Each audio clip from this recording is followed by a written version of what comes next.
Yo, what's up? Magandang hapon sa inyong lahat mga bro. Mapagpalang araw sa ating lahat. So ngayong hapon mga bro, ay dala natin yung ating pamingwit.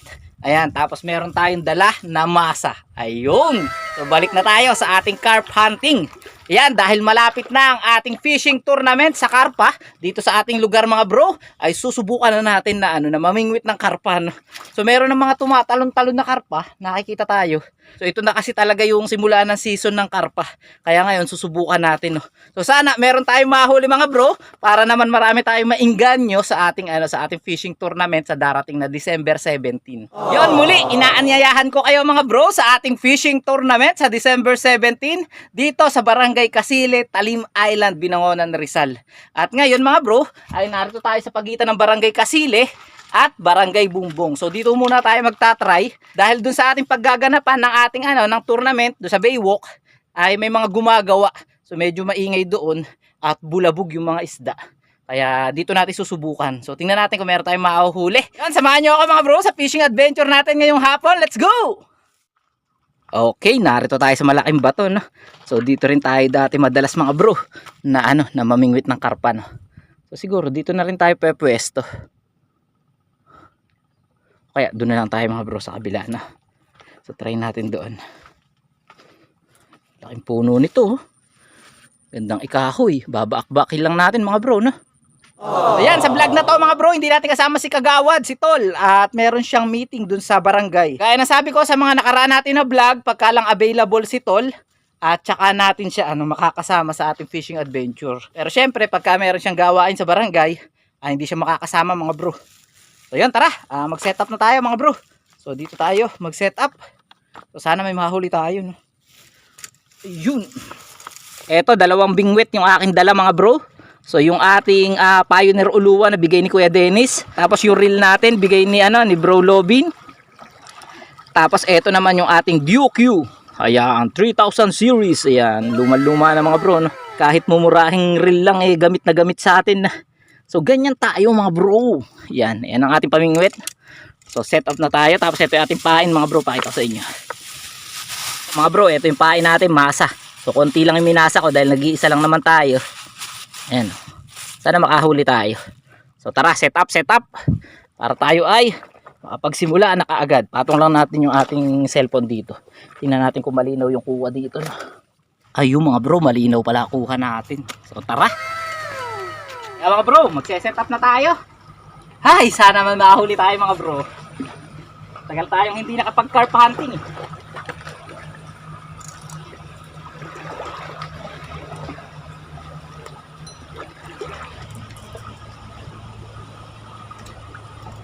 Alright.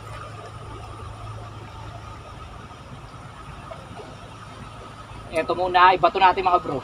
Kung red.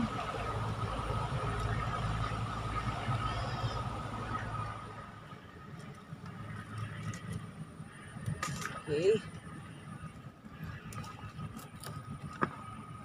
Parang may tusok yung aking mga bro. Wait lang. Nakakatusok ka. Yata.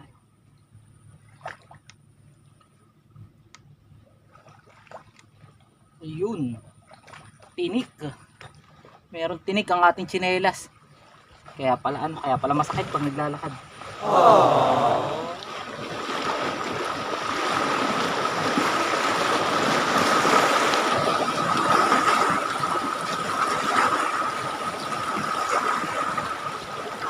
Try natin mga bro, triple hook ang hook nitong isa, no? So yung tatlong hook, ayan, magkakadikit na hook. So try natin dito sa isang bingwit natin. Lagyan lang natin ang pain.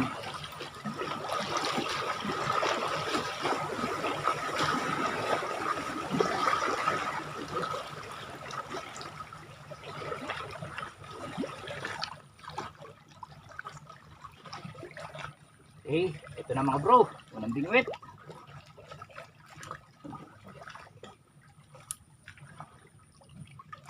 Oops, diyan ka muna. Yun, pwede na yun dyan.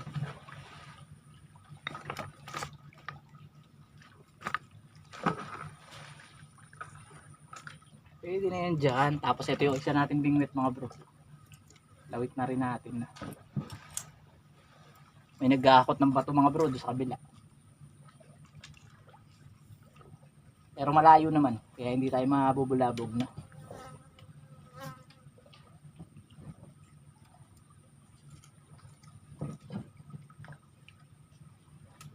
Ako, maambon mga bro ah. Maambon.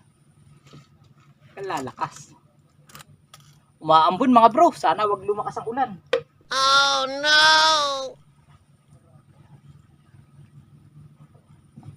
Mga bro, eto na yung pangalawa natin na bingwit.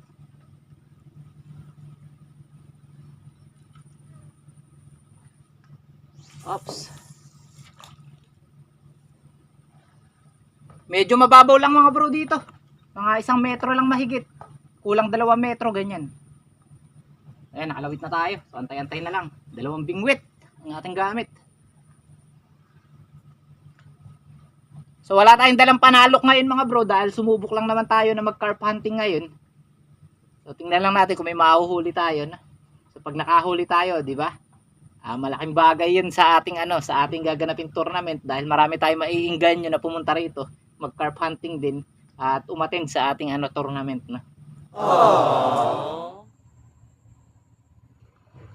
Ayun mga bro, kumabo, ang lakas oh. Grabe. Karpa yun mga bro.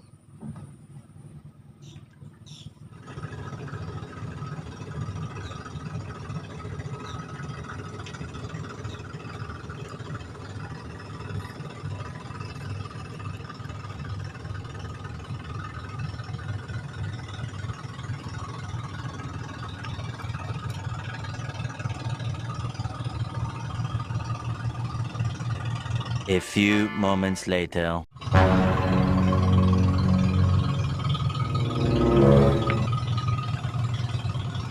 Dali mga bro. Dali. Kaya to. Kanduli yata. Parang kanduli mga bro. Kaya to.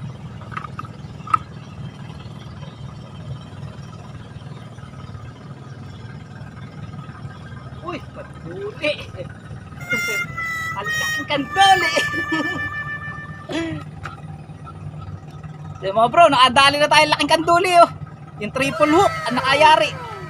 Kala ko karpa na mga bro. Ang laki oh.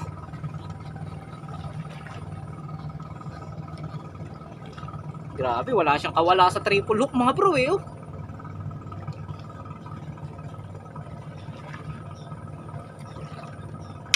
Laki oh.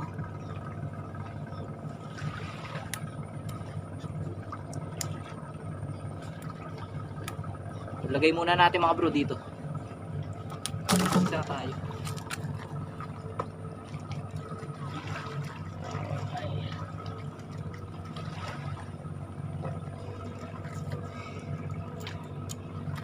lang. Balik muna natin itong isa mga bro. Ay hindi na. Napigil yung kanyang pagbato. Nagpapain tayo doon sa isa eh. Baka makuyag na ito mga bro.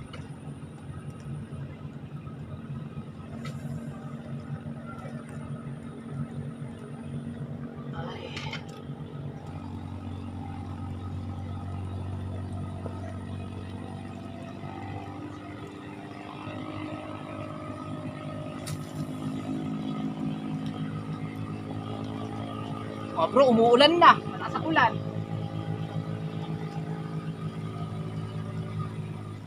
Naku, mga bro, malakas ang ulan. Mga bro, update na lang muna tayo, no? Lumakas yung ulan. At pagtila ng ulan, tsaka tayo magvi-video ulit. Nakaisa na tayo mga bro, yun nga lang, baby shark. So, ang target natin, karpa. So, wala pang karpa. Ayun, cut video muna tayo mga bro. Huwag kayong aalis sa ating vlog. A few moments later. So mga bro, video na tayo at tumila na yung ulan. So abang-abang pa rin tayo. So nakaisang kanduli na tayo. So, tingnan natin. Makakahuli pa tayo na. So, mga bro, siguro mas madalas magka-carp hunting tayo ngayon hanggang sa dumating yung araw ng ating tournament. So siguro naman makakahuli tayo ng karpa bago dumating yung tournament din. Tapos siguro pagkalinggo mga bro, pag walang gawa doon sa Baywalk, doon tayo mamimingwit pagkalinggo.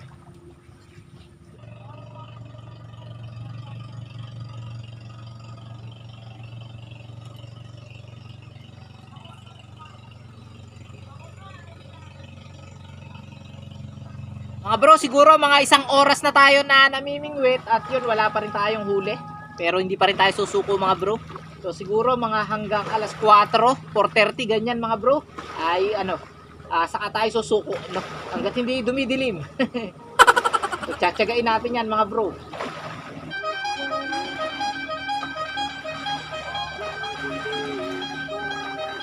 Bro, siguro ay lipat tayo ng pwesto, no?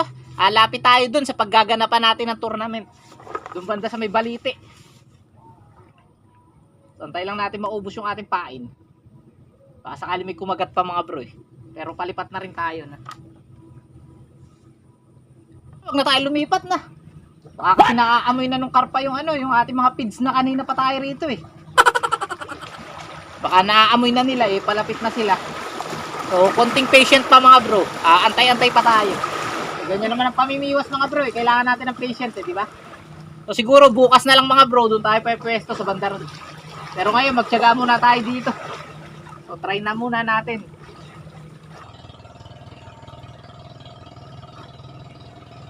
Kaya mga bro, dahil yung kanduli natin ay buhay pa, ito yung huli natin kanduli kanina. So wala naman siyang kasama, saka hindi naman ito yung target natin na hulihin, pakawalan na lang natin habang buhay pa siya. So baka mamatay lang eh, sayang. So wala naman siyang kasama eh, pakawalan lang natin mga bro. Oops. Yun. Para patay na. Tumungol ka.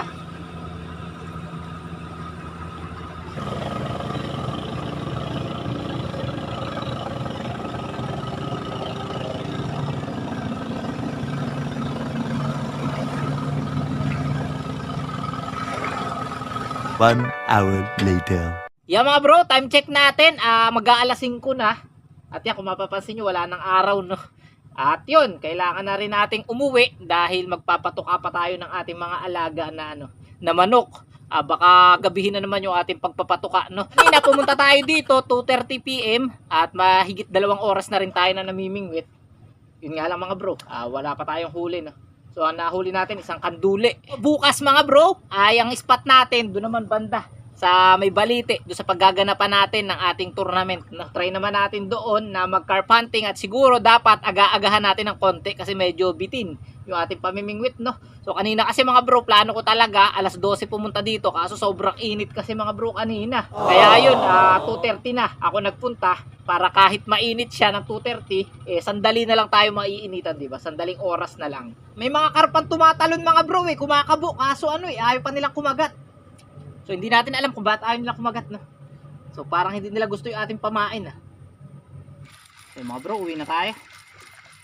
Uwi na tayo. Bawi na lang bukas.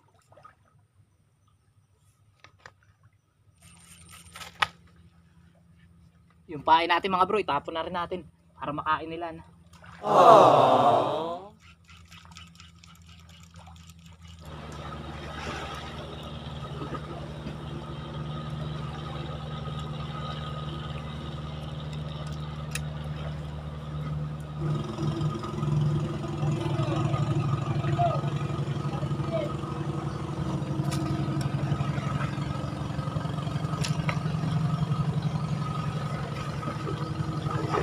So mga bro, may nakakilala sa atin yung nakabangka. Ayan, shoutout sa'yo. Yeah mga bro, sa una natin subok sa ating carp hunting, 0 tayo. Isang kanduli lang ang ating huli. Bawi tayo bukas mga bro, so sana bukas ay makasama na natin si Tol at makahuli na rin tayo ng karpa, no? So yung mga bro, ganyan naman talaga ang pamimingwit dito sa amin eh. Talagang tiyaga lang, di ba? Patient. Kasi ang mga isda naman dito talagang talagang wild. Kaya medyo mahirap talagang humuli na isda dito. Hindi katulad sa mga pond na talagang madaling makahuli. Pero dito mga bro, dahil nga yung mga isda, mga wild, kailangan mo talagang magtiyaga para makahuli na isda na. Yan, siguro hanggang dito na lang muna mga bro ang video na to.